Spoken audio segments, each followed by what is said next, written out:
Assalamualaikum warahmatullahi wabarakatuh. Selamat datang di pembelajaran daring PPKN kelas 9 semester 1. Pada pertemuan kali ini kita akan membahas tentang bab yang kedua, yaitu tentang pembukaan Undang-Undang Dasar Negara Republik Indonesia tahun 1945. Baik anak-anak, pada pertemuan sebelumnya anak-anak telah menuntaskan materi bab 1. Dan pada materi bab 1, anak-anak diharapkan dapat mengamalkan nilai-nilai Pancasila dalam kehidupan sehari-hari dimanapun anak-anak berada. Nah, untuk selanjutnya kita akan membahas tentang pembukaan Undang-Undang Dasar Negara Republik Indonesia tahun 1945. Pada pertemuan di bab kedua ini, kita akan membahas 3 poin. Yang pertama adalah tentang makna tiap alinea dari pembukaan. Yang kedua, kita akan membahas tentang pokok pikiran pembukaan Undang-Undang Dasar. Dan yang ketiga, kita akan membahas tentang sikap positif terhadap pokok pikiran dalam pembukaan Undang-Undang Dasar Negara Republik Indonesia tahun 1945. Pada bab ini, kalian akan diajak untuk menganalisis pokok pikiran pembukaan, kemudian diajak untuk mendeskripsikan arti penting dari pokok pikiran pembukaan, dan yang lebih penting lagi, kalian harus bisa memperlihatkan sikap atau perilaku yang sesuai dengan nilai-nilai yang terkandung di dalam pokok pikiran pembukaan Undang-Undang Dasar Negara Republik Indonesia tahun 1945. Sehingga anak-anak semua diharapkan bisa menjadi warga negara yang memiliki kesadaran berkonstitusi yang sangat tinggi. Untuk itu, sebelum kita mempelajari bab ini lebih lanjut, silahkan kita simak bersama-sama bunyi dari pembukaan Undang-Undang Dasar Negara Republik Indonesia tahun 1945. Undang-Undang Dasar Negara Republik Indonesia tahun 1945. Pembukaan. Bahwa sesungguhnya kemerdekaan itu ialah hak segala bangsa, dan oleh sebab itu maka penjajahan di atas dunia harus dihapuskan karena tidak sesuai dengan peri kemanusiaan dan peri keadilan.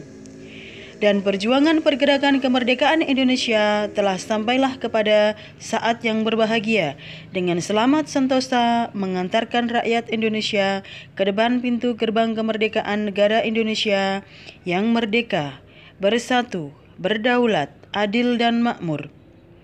Atas berkat rahmat Allah yang Maha Kuasa dan dengan didorongkan oleh keinginan luhur supaya berkehidupan kebangsaan yang bebas, maka rakyat Indonesia menyatakan dengan ini kemerdekaannya.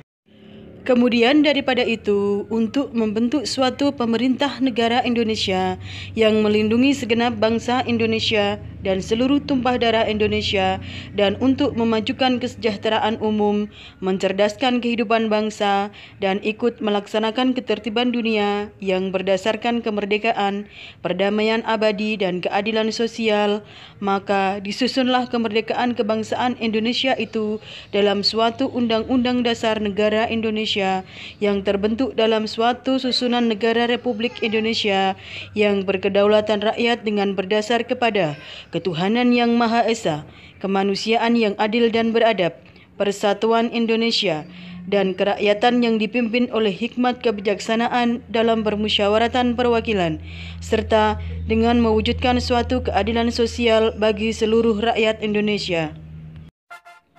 Itu tadi adalah bunyi dari pembukaan Undang-Undang Dasar Negara Republik Indonesia tahun 1945. Anak-anak, sekarang kita pelajari poin yang A, yaitu tentang makna alinea pembukaan Undang-Undang Dasar Negara Republik Indonesia tahun 1945. Kita pelajari mulai dari alinea yang pertama. Pada alinea pertama, di pembukaan Undang-Undang Dasar, menjelaskan tentang pernyataan kemerdekaan sebagai hak bagi semua bangsa di dunia. Karena kemerdekaan itu merupakan hak asasi sebuah bangsa yang bersifat universal. Nah, pada alinea ini memuat dalil yang objektif. Artinya adalah bahwa penjajahan itu tidak sesuai dengan peri kemanusiaan dan peri keadilan. Penjajahan juga bertentangan dengan nilai-nilai kemanusiaan, karena penjajahan ini memandang manusia tidak memiliki derajat yang sama. Selain itu, di alinea pertama ini juga mengandung dalil subjektif, artinya adalah aspirasi bangsa Indonesia untuk melepaskan diri dari penjajahan. Nah, dari kedua makna tersebut, dalam alinea pertama ini meletakkan tugas dan tanggung jawab kepada bangsa dan negara serta warga negara Indonesia untuk senantiasa melawan penjajahan dalam segala bentuknya. Pada alinea kedua, ini mengandung beberapa makna. Makna yang pertama adalah penghargaan atas perjuangan bangsa. Yang kedua adalah perjuangan telah sampai pada saat yang tepat untuk menyatakan kemerdekaan. Yang ketiga adalah kemerdekaan bukan tujuan akhir, maka harus dibentuk negara yang merdeka, bersatu, berdaulat, adil, dan makmur. Kemudian pada alinea ketiga ini mengandung dua makna. Makna yang pertama adalah kemerdekaan ini merupakan sebuah anugerah dari Tuhan Yang Maha Esa. Yang kedua adalah pernyataan tentang kemerdekaan. Sedangkan pada alinea keempat ini mengandung beberapa makna. Yang pertama adalah susunan negara, yaitu negara Republik Indonesia yang berkedaulatan rakyat. Yang kedua, landasan tentang undang-undang atau konstitusi negara. Yang ketiga adalah dasar negara Republik Indonesia, yaitu Pancasila. Nah, itu tadi adalah makna dari keempat alinea tersebut. Sekarang kita bahas lagi poin yang B, yaitu tentang pokok pikiran pembukaan Undang-Undang Dasar Negara Republik Indonesia tahun 1945. Nah, selain mempunyai makna yang sangat mendalam, pembukaan Undang-Undang Dasar Negara Republik Indonesia ini juga mengandung beberapa pokok pikiran. Pokok-pokok pikiran tersebut ini menggambarkan suasana kebatinan dari Undang-Undang Dasar Negara Republik Indonesia tahun 1945. Pokok-pokok pikiran tersebut juga mewujudkan cita hukum yang menguasai hukum dasar negara, baik yang tertulis maupun yang tidak tertulis. Nah, berikut ini adalah pokok-pokok pikiran tersebut. Yang pertama, pokok pikiran pertama, yaitu negara melindungi segenap bangsa Indonesia dan seluruh tumpah darah Indonesia dengan berdasar atas persatuan. Artinya adalah pokok pikirannya tentang persatuan. Yang kedua, pokok pikiran kedua, negara hendak mewujudkan keadilan sosial bagi seluruh rakyat Indonesia. Jadi pada pokok pikiran yang kedua adalah tentang keadilan sosial. 3. Pokok pikiran ketiga yaitu negara yang berkedaulatan rakyat berdasar atas kerakyatan dan permusyawaratan atau perwakilan. Artinya adalah pokok pikirannya tentang kedaulatan rakyat. Pokok pikiran keempat adalah negara berdasarkan atas ketuhanan yang Maha Esa menurut dasar kemanusiaan yang adil dan beradab. Jadi intinya pokok pikirannya adalah tentang ketuhanan. Keempat pokok pikiran ini merupakan penjelasan dari inti alinea yang keempat, pembukaan Undang-Undang Dasar Negara Republik Indonesia tahun 1945. Atau dengan kata lain, keempat pokok pikiran tersebut adalah merupakan penjabaran dari dasar negara. Dasar negara itu adalah Pancasila. Selanjutnya kita akan membahas tentang poin yang C, yaitu sikap positif terhadap pokok-pokok pikiran dalam pembukaan Undang-Undang Dasar Negara Republik Indonesia tahun 1945.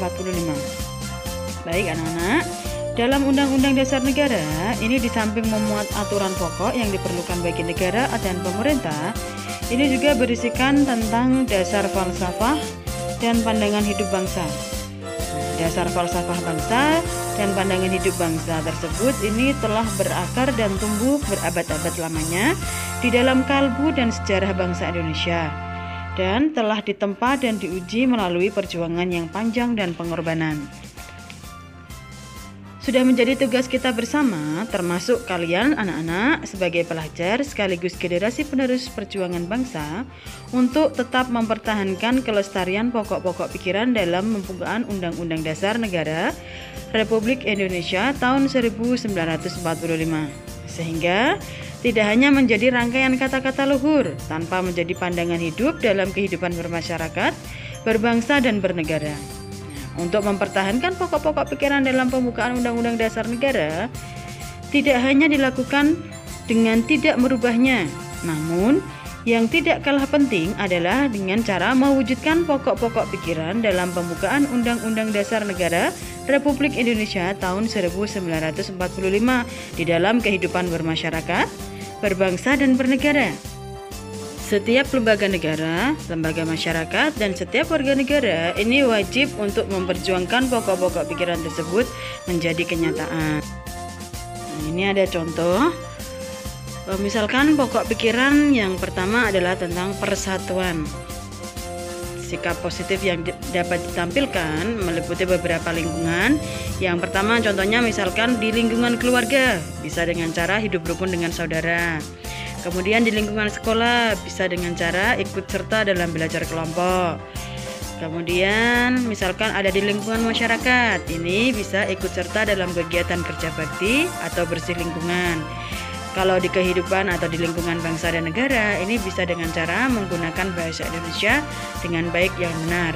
Jadi tadi adalah contoh-contoh sikap positif yang berhubungan dengan pokok pikiran pertama, yaitu tentang persatuan.